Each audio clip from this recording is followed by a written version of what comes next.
সারা জিন্দেগি ওলামাদের বিরুদ্ধে, খেলাফত ব্যবস্থার বিরুদ্ধে স্পষ্ট বলে দেয় আমরা শরিয়া আইন চাই না। অথচ যখন দেখি নির্বাচন আসে ওরা বুঝে যায়, ওরা জানে এদেশের মানুষের আবেগের জায়গা হচ্ছে টুপি, আবেগের জায়গা হচ্ছে হিজাব। যেই না নির্বাচন আসে এই ভণ্ডগুলা আস্তে মাথা একটা টুপি লাগাইয়া দিয়ে এখন পুরা হাসান বসরির ছোট ভাই। কথা কন আপনি করে যে কি কম, আপনাকে বদ অভ্যাস আছে। আপনারা ঠিক বলেন এখানে আর ভোটটা দেন ওখানে, এটাও ঠিক না, এটাও ঠিক। আপনাকে কি কব, এই সমস্ত 2 নম্বরই ঠিক আর চলবো না। এখন মেরুদণ্ড সোজা করে দাঁড়াইতে হবে।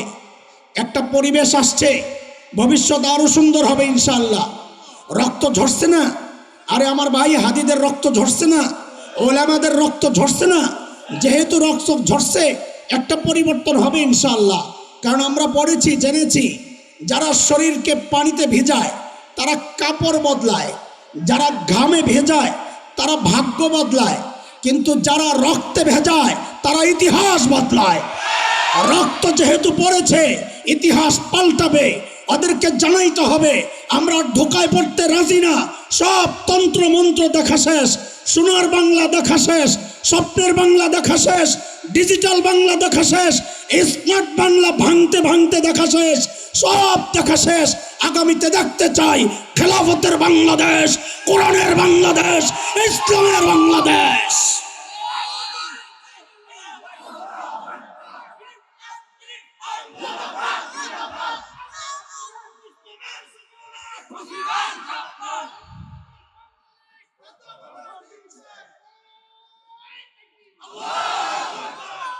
আব্দুল্লাহ ইবনে খাতাল রে হযরত আলী টাইনা বাইর করছেন, কল্লাটা ফালাইয়া দিয়া মাকাম ইব্রাহিম এবং হাজরে আসওয়াদের মাঝখানে একটা বর্ষা গাইরা ওই বর্ষার উপর মাথাটা ঝুলাইয়া দিছেন।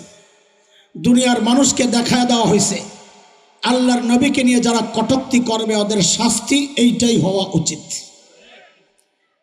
ও ভাই, আমাদের দাবি ছিল নবীর যুগেও মানুষ ইসলাম থেকে বের হয়েছে, ওই দাবির সপক্ষে প্রমাণ দিচ্ছিলাম। এই আব্দুল্লাহ ইবনে খাতালের ইতিহাস পড়লে পাওয়া যায় কি অমুসলমান হয়েছিল, মদিনাতে ছিল, মদিনার রাখালদেরকে হত্যা করে ওই পশুগুলা নিয়ে পালাইয়া মক্কায় আইসা ইসলাম ত্যাগ করে। তাহলে কি বোঝা গেল, নবীর যুগেও মানুষ ইসলাম থেকে বের হয়েছে, সাহাবীদের যুগেও বের হয়েছে। মিথ্যা নবুয়তের দাবিদার মুসাইলিমাতুল কাজ্জাব, এই মুসাইলিমাতুল কাজ্জাবকে যারা নবী হিসাবে মেনেছে সাইয়্যিদনা আবু বকর সিদ্দিকের জামানা, কাজী তারাও ইসলাম থেকে সাহাবীদের যুগে বের হয়েছে। এই যুগে বের হচ্ছে তার চেয়ে 1000 গুণ বেশি। কিন্তু দোস্ত খেয়াল করেন জটিল বিষয়, শেখ আবুল হাসান আলী নদভী বলেন কি, পার্থক্য সংখ্যায় না, পার্থক্য সংখ্যায় না, একটা মৌলিক পার্থক্য হচ্ছে ওই যুগে যারা ইসলাম থেকে বের হতো ও নিজেও জানতো আমি ইসলাম থেকে বের হয়ে গেছি। যেই সমাজে মুরতাদ হইত সমাজও জানতো সে ইসলাম থেকে বের হয়ে গেছে, ওই জন্যই তো সাহাবীরা ওদের বিরুদ্ধে জিহাদ করছে। কিন্তু আফসোস, আফসোস এই যুগে তার চেয়ে 1000 গুণ বেশি মানুষ মুরতাদ হচ্ছে, কিন্তু যে মুরতাদ হচ্ছে সে নিজেও জানে না সে ইসলাম থেকে বের হয়ে গেছে। যেই সমাজে মুরতাদ হয়েছে সমাজও জানে না সে ইসলাম থেকে বের হয়ে গেছে। মুরতাদকে যদি বলা হয় ভাই আপনার ঈমান চলে গেছে, বলে আপনারে আল্লাহ এই দায়িত্ব দিছে কাউরে কাফের বলা, কে মুমিন কে মুমিন না এটা তো আল্লাহ জানে। আমি কেমনি ইসলাম থেকে বের হইলাম, আমার বাপ হজ করছে, আমার দাদাই হজ করছে, হ্যাঁ 14 গোষ্ঠী হাজি, হ্যাঁ ইসলাম থেকে কেমনি বের হইল। আসলে সে জানেও না, সে এমন একটা বিশ্বাস পোষণ করে যার দ্বারা ইসলাম থেকে সে বের হয়ে গেছে। সমাজও জানে না, সমাজ জানে না। আমি 3টা উদাহরণ দিই আপনাদের সামনে সংক্ষেপ। 2013 শাহবাগে গণজাগরণ মঞ্চ বসলো। এই গণজাগরণ মঞ্চের আড়ালে কিছু নাস্তিক ব্লগার কুলাঙ্গার আল্লাহর নবী সাল্লাল্লাহু আলাইহি ওয়াসাল্লামকে নিয়ে যা তা লেখালেখি করছিল, জঘন্য লেখালেখি। সারা বাংলাদেশের তৌহিদি জনতা আল্লামা আহমদ শফি নওয়ারাল্লাহু মারকাদার নেতৃত্বে জেগে উঠল। ওই সময়ে এদেশের কিছু প্রকৃত ইমানদার যুবক, ইউনিভার্সিটি কলেজে পড়ুয়া, প্রকৃত আশিক রাসূল, আমি হাসান জামিল দৃঢ়ভাবে বিশ্বাস করি ওদের ঈমান আমার চেয়ে মজবুত ছিল। কেন? ঈমানের দাবিতে, নবীর প্রেমের দাবিতে ওরা যে কাজটা করেছে আমি তো করতে পারি নাই। ওরা কি করেছিল? ওই সময়ের এক ভয়ঙ্কর নাস্তিক লেখক ব্লগার রাজীব হায়দারকে হত্যা করেছিল, যে থাবা বাবা চালাতো। হ্যাঁ, আল্লাহর নবীর দুশ্মনের শাস্তি তো এইটাই হওয়া উচিত। আমরা কাউকে উৎসাহিত করছি না, নবীকে কেউ গালি দিলে তাকে মেরে ফেলো। আমাদের দাবি হচ্ছে বাংলাদেশে কত আইন হয়, শীর্ষ ক্ষমতায় যিনি থাকেন তাকে নিয়ে কটূক্তি করলে তাকে গ্রেফতার করা হয়, তার সন্তানদেরকে নিয়ে কথা বললে তাকে গ্রেফতার করা হয়, সর্বোচ্চ শাস্তির ব্যবস্থা করা হয়। আরে তুমি তোমার বাবাকে মাকে যতটা ভালোবাসো, তোমার সন্তান আর তোমার নেতাকে যতটা ভালোবাসো, এই ইমানদাররা তার নবীকে তার চেয়ে 1000 কোটি গুণ বেশি ভালোবাসে। সেই ভালোবাসার জায়গা থেকে বলছি, কেউ যখন আমার নবীকে গালি দেয়, আমাদের হৃদয়ে যে রক্তক্ষরণ হয়, সেই রক্তক্ষরণের রক্তমাখা একটা কথা, একটা দাবি আমাদের, সবার যদি বিচার হইতে পারে বাংলাদেশে, নবীকে যারা গালি দেয় ওদের এই লোক দেখানো, চোখ দেখানো বিচার আমরা মানি না। সাময়িক গ্রেফতার করে নিয়ে আটকায় তারা নিরাপত্তা দিবেন, এই বিচার আমরা মানি না। সারা বাংলাদেশের তাওহীদি জনতার একটাই দাবি, আমার নবীকে যারা গালি দিবে ওদের অন্য কোনো বিচার নয়, একটাই বিচার চাই, প্রকাশ্যে মৃত্যুদণ্ড দিতে হবে, মৃত্যুদণ্ড দিতে হবে। এই দাবির সাথে একমত আছি তো ইনশাআল্লাহ? আল্লাহ আমাদেরকে কবুল করেন, আল্লাহ বাংলাদেশকে ওইরকম বানায়া দেন, বলেন আমিন। দোস্ত, বলছিলাম সমাজ জানে না মুরতাদ হয়ে গেছে। রাজীব হায়দারকে যখন হত্যা করা হয় তখন পলাতক শেখ হাসিনা সংসদে দাঁড়ায় কি বলেছিল মনে আছে? রাজীব হায়দার হচ্ছে দ্বিতীয় মুক্তিযুদ্ধের প্রথম শহীদ। এত আস্তে নাউজুবিল্লাহ।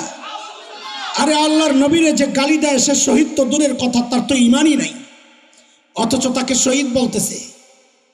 আমরা তো মনে করি এদেরকে যারা শহীদ বলে তাদের ইমান নিয়েও আমাদের সন্দেহ আছে, যারা বলবে তাদের ইমান নিয়েও আমাদের সন্দেহ আছে। কেন বললো? বলেছে ওই যে আমাদের পেছনের কথা, সমাজ জানে না সে ইসলাম থেকে বের হয়ে গেছে। জানাজা হইল শাহবাগে, কাফেরের কিসের জানাজা? কেন বললো? সমাজ জানে না ইসলাম থেকে বের হয়ে গেছে। হ্যাঁ, আমরা জানি। আপনাদের কেউ বলবেন হুজুর আপনাকেও দোষ আছে, আপনারা সব একজোট হইলে যে আমরা এক জানাজা পড়াবো না, তাহলে তার জানাজা হইতো না। এই কথাটা পুরাপুরি ঠিক না।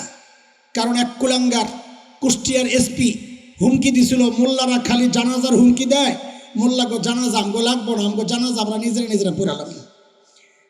কাজে ওই কথার কোনো মূল্য নাই। তারপরেও বলি, আমার যেই ভাইটাকে জানাজার জন্য নেওয়া হয়েছিল, জোরপূর্বক নেওয়া হয়েছিল, ক্ষমতার দাপট, ওরা ওদের দাপট দেখাইছে, ওরা ওদের শক্তি দেখায় ভাইরে ওখানে নিছে।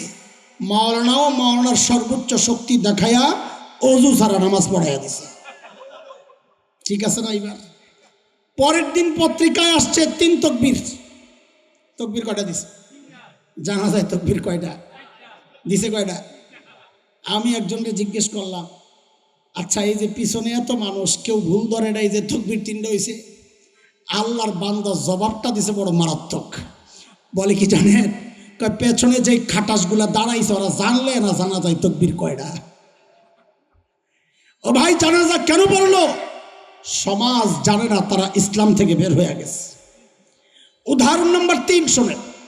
গত 1-2 মাসে বাংলাদেশের সবচাইতে আলোচিত যে বিষয়গুলো যদি সিরিয়াল করেন, সর্বশেষ সবচাইতে আলোচিত বিষয় ছিল বেগম জিয়ার দুনিয়া থেকে বিদায় নেওয়া। আল্লাহ তাকে মাফ করে জান্নাতবাসী করেন। তারও আগের আলোচিত বিষয় ছিল তার সন্তান তারেক জিয়ার দেশে আসা। তারও আগের আলোচিত বিষয় ছিল আমাদের কলিজার টুকরা ভাই, ইমানি ভাই ওসমান শরীফ হাদির শাহাদাত রাহিমাহুল্লাহ তাআলা। তারও আগের আলোচিত একটা বিষয় ছিল, ওইটা সব এই বিষয়ের নিচে চাপা পড়ে টিস্যু হয়ে গেছে, ইস্যুতে টিস্যু হয়ে গেছে, ইস্যুর পর ইস্যু।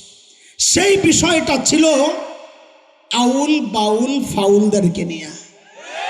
কি কি কি বলে? তিনটা কোত্থেকে আসলো? শব্দ তো একটাই, বাউল।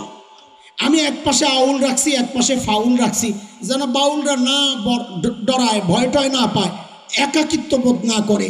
ওদের সঙ্গী দিয়ে দিছে, তোরা একা না, আশেপাশে তোদের সঙ্গী আছে। আউল বাউল ফাউল, ঠিক আছে না?